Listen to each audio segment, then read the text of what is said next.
Hi community of awesome, I'm Gabe and this is Bookish Pixie. So last week I opened it up to questions, you guys delivered, so let's answer some of them. What is something new that you learned about writing this year? So my favorite thing that I've learned this year is about the implicit promise. The really short condensed version of the implicit promise is that the first page should give a sense of what the rest of the book will be like.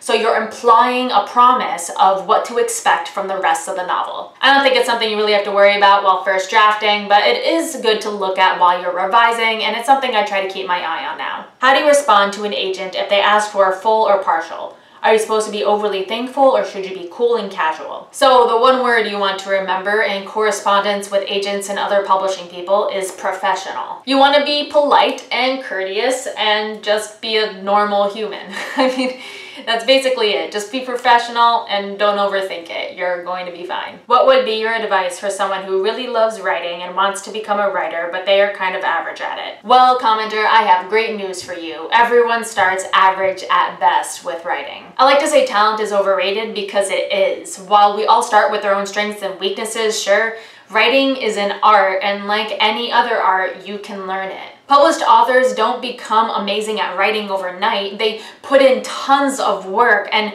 it usually involves years and years of working at it and studying the craft and reading and writing and over and over and over again until they become good enough to write something publishable. So seriously, don't worry whether you think you're average or even bad at writing, because everyone thinks that from time to time. So just keep writing, you're going to be just fine. You say that it's best to just plow through the first draft of your book in order to get the story on the page. How much do you sacrifice writing quality or structure in order to do this? Well, I want to clarify one thing first.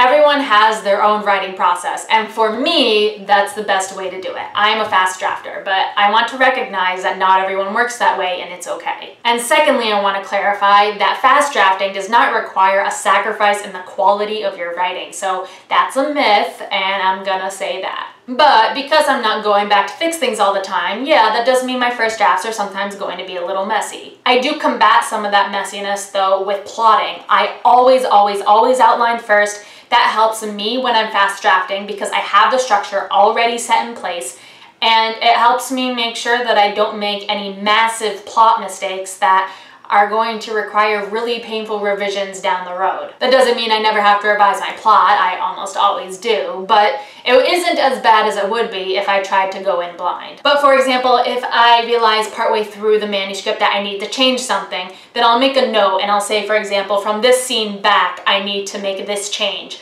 And then I'll continue writing as if I already made that change. So yeah, that's how I get through my first drafts. It's what works best for me because it allows me to get through them relatively quickly, which is what I need to do.